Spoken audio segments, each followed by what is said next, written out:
Am I the a-hole for not feeling sorry for my homeless parents and not offering my house for them to stay or help? My 30 female parents had me at age 15. My whole childhood was hell. They never put me up for adoption or anything like that because my grandparents would help. And every time the CPS was called, they suddenly became the best parents in the world and would force me to lie. But the reality is, I lived alone most of the week. And at 8 years old, I already knew how to make myself a meal, while my parents were partying, traveling, drinking, or fighting. Then when I was 15, they fell in love again and had kids like rabbits. 15 male, 13 female, 12 female, 11 male, and 9 male.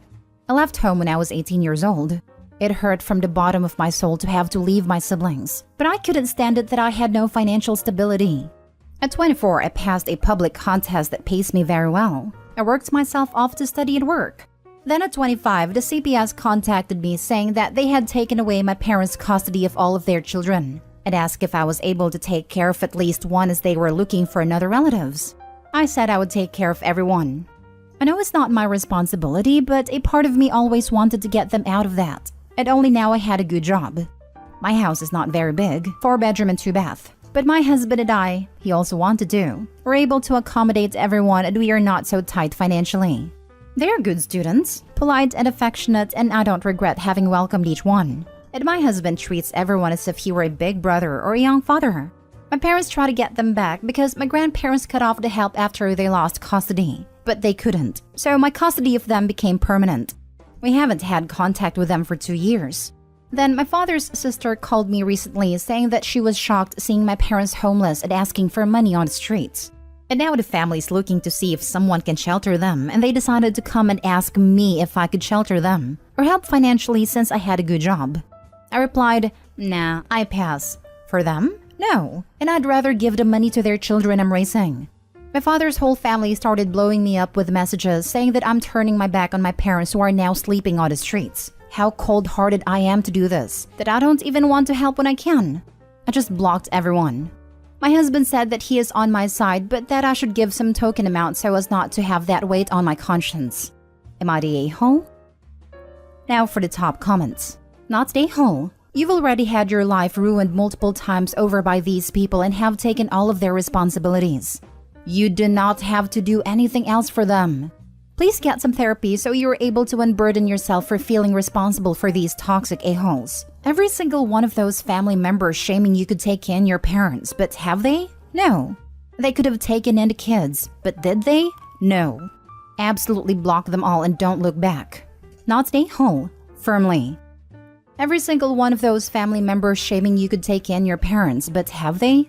More importantly, each of them could have said or done something when Opie and her siblings were mistreated children. Chuck all of them to the deepest pit of fire along with Opie's parents. After hanging on this sub, I've come up with this term, which probably already has a name: virtuous vicariousness or vicarious virtue. Being a good person and doing good in the world is hard work, but makes you feel good. Telling someone else to do good, as if on your behalf, doesn't feel as good but takes basically zero effort. Not the a-hole. Every person hassling you to take your parents in should be met with the reply, "I'm too busy raising their children. How about you take them in?" In thinking about it some more, the kids were removed from these parents by CPS. Would Opie even legally be allowed to house them? I doubt it.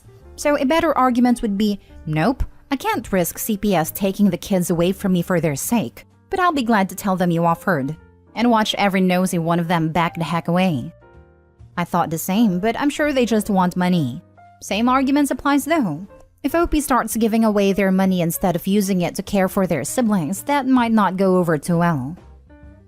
Next story. Am I the a-hole for telling my husband if he wants to give money to my stepdaughter, the same amount should be given to my daughter as well? Me, 46, and my husband David, 51, have been married for 5 years. I have a daughter, Amy, 21, and David has a daughter, Erin, 21. They're only a few months apart. Both started college a few years ago. Amy got a scholarship for her school, which combined with the funds me and my ex had for her, pretty much covered everything. Erin moved out of state to Massachusetts and her school doesn't offer scholarships. David had a college fund for her and the rest she'll cover herself. What's going on now is David said we have a fair amount of savings and wants to give some of that to Erin for her student loans. That's not exactly fair to Amy, but he said that hers are paid off, but I replied he should give the same amount to Amy for rent or something, even if she doesn't have college fees. This is just the tip of the iceberg. Erin plays violin with a local orchestra. She had her first small show about a month ago. We went all the way to Massachusetts because David wanted to see her perform. He was also the one who brought her the violin as a gift when she got into college, but no gift for Amy. We argued over this and David said that it's difficult for Erin alone. I replied that then she should have stayed here instead of running off to a different state and picking up things like violin to show that she's better than everyone. He got really mad at me for saying that. I'm just trying to be fair, but am I the a-hole? Where is Erin's mom? It is sounding to me like you think Amy should be getting money from 3 parents and Erin gets support from 1 parent. You married when these kids were practically adults. And your our savings, did that start from scratch when you married or did one or both of you bring savings to the marriage? Erin's mom died when she was 3. It's a joint account we both contribute to and brought into when we got married. David had more savings initially and he earns more than me, so say around 75-25. This really doesn't help your case.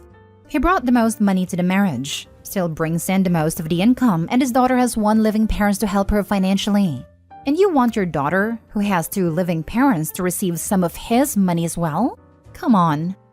Yeah, fair in this case means getting both kids graduating college without debt. There is no way to make the cost of college equal given the variation in career tracks and college choices and financial aid/scholarship possibilities. The disparity in savings contributions makes Opie look even worse for trying to claim her kid should get additional money if he uses savings for his daughter's college. Really, he could have put 2/3 of his contribution into a separate college fund for his kid all along. It only contributed an amount equal to Opie's to the joint savings. And the result is the same, but without Opie thinking she gets to complain. You're the a-hole.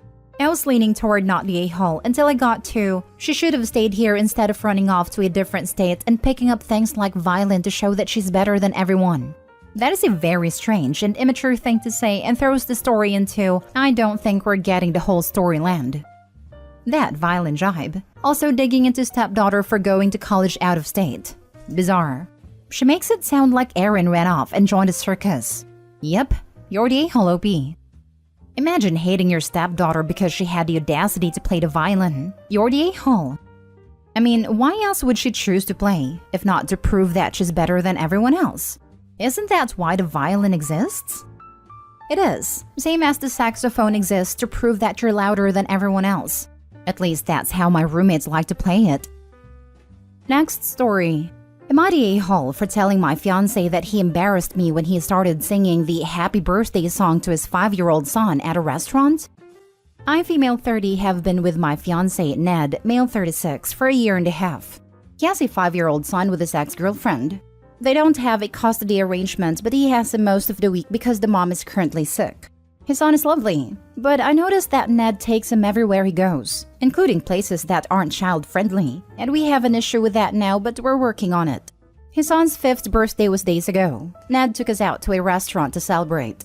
The place was nice and looked a bit unfitting for the occasion because it was a somewhat expensive place. Anyways, we ordered food, then got the birthday cake, which was a surprise to me because I thought we were going to celebrate at home, so we could be free to sing and play however we wanted.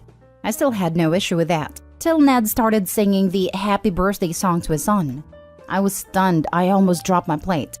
He was singing it at the top of his lungs, not even looking around or paying attention to how many people staring at us awkwardly. I felt so embarrassed I kept whispering for him to stop, but he ignored me.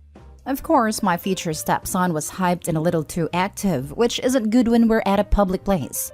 I expected the staff, the manager, and one to get involved and stop him, but no one did. In fact, some woman came up to us and offered that she help him take a video recording. I wasn't in it at all. I froze in my seat, looking stunned and a little angry. He looked at me later asking what was wrong. I didn't say anything except, thanks for finally noticing. He didn't understand what I meant and I didn't explain till we were in the car. I flat out told him that he embarrassed me the second he started singing in the restaurant. He looked shocked, saying he didn't get why I would be embarrassed by him celebrating his son's birthday and cheering him up. I told him we could have done this at home when we'd be more comfortable and free. He took it as in I was ashamed of him and his son, but I denied it and said that it just felt awkward and embarrassing too. Maybe because I've never been in this situation and also judging from the restaurant we were at. He said that his son's mom is sick and he's trying to do all he can to cheer him up, and that all families do that. But no one had an issue with that except me. Then when I tried to explain, he got mad and said he no longer felt like talking. We haven't been speaking since then. It appears he's still salty about me saying what I said and insisting that I see him and his son as an embarrassment. Am I the a-hole? I think he's being too harsh with the whole ignoring me thing instead of talking it out. Now for the top comments. He gleefully sang happy birthday to his child whose mother is sick, while you sat there sulking in your anger. Are you applying to be an evil stepmother by any chance? You prioritize not being embarrassed over a fun moment between a father and a son. The restaurant staff didn't think it was inappropriate. It doesn't seem that you are a good match for someone with kids. You're the a-hole. You should not marry someone with a 5-year-old kid that they love. You are going to be absolutely shocked at how often they will embarrass themselves in public to have fun with their kid. I don't think your knickers would survive the trauma. It is not embarrassing to sing happy birthday to a child. It is, however, super embarrassing to look angry at a person singing happy birthday to a child at the same table as you. You're the a-hole. Of course, people were looking out of curiosity and probably wondering if they should join. They probably saw her face and were confused why she looked upset. Sounds like she embarrassed herself. You're the a-hole. The kid is only 5, but you're the one acting like a child. It's natural that his dad wants to celebrate with him. Who cares if someone hears him sing? You should be grateful that you have a boyfriend who makes it clear that he loves and wants to celebrate with his little boy. Are you ready to be with someone who has a child? Are you willing to share your boyfriend's time, focus, and attention with the son? Because the son should be his priority. Last story. Am I the a-hole for telling my niece her dog is not comparable to my child? I lost my 15-year-old daughter in a car accident last year. I have not been able to clean her room or go in it, so it's the same as it was when she was alive. My husband doesn't go in there either, and we keep the door closed. I don't go anywhere except work anymore. And while I'm in therapy, it isn't helping very much. My niece is 17 and has always been extremely empathetic to animals, but unempathetic to other people. Her dog passed away 2 years ago and she was very torn up for months, but has completely moved on now. Last week, she came to stay with us for the night and my husband made her a bed on a couch. She asked why she couldn't sleep in the guest room, and I told her, confused, that we don't have one. We live in a 2-bedroom house. Niece said that she thought our daughter's room was the guest room now. I explained that we hadn't been able to change anything yet, and she rolled her eyes and said that it was a year ago, and we need to move on. When I started crying, she tried to apologize and, I think in an attempt to relate, said she had taken the loss of her dog very hard but got over it within a year. And I screamed that my child wasn't a dog. My husband came in to moderate and ended up telling my niece to go home, called an Uber for her. I haven't spoken to her since, but my sister reached out and said I was being unreasonable and had made niece feel like a monster. I didn't mean to upset my niece, but I felt that she was completely out of line. Am I the a-hole? Not the a-hole, and I'm so sorry for your loss. Your niece is young and maybe was trying to relate to you with the only experience she's had. Until you've lost a child, I have. You cannot possibly understand the depth of sorrow. Please try to forgive her. She meant well.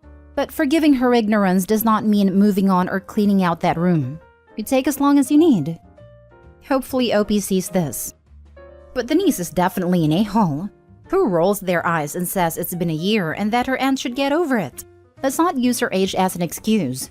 She knew she was being rude, and that was a completely inappropriate thing to do. I would have called my sister and asked her to take the kid home.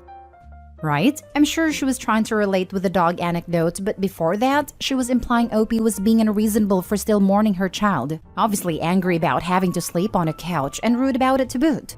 The niece was definitely being an a-hole, not just a child trying to relate. I think Denise's only saving grace is she immediately realized she messed up when she saw Opie crying and attempted to apologize. Some people in those situations just try to dig in with their point of view.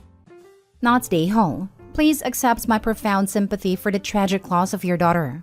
I'm sure it's devastating and the experience is life-changing. Being told to get over it is unrealistic. May you find solace soon.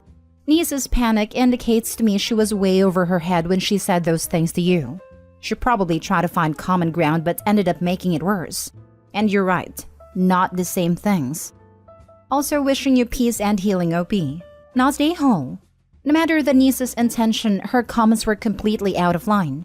Given the circumstances, I don't think anyone can fault you for your reaction. She is young, not a child. She can comprehend that there are consequences for her actions. Her words were flippant and callous. The niece and your sister should be more concerned about how she hurt you plus apologizing, versus making you feel bad for how she feels.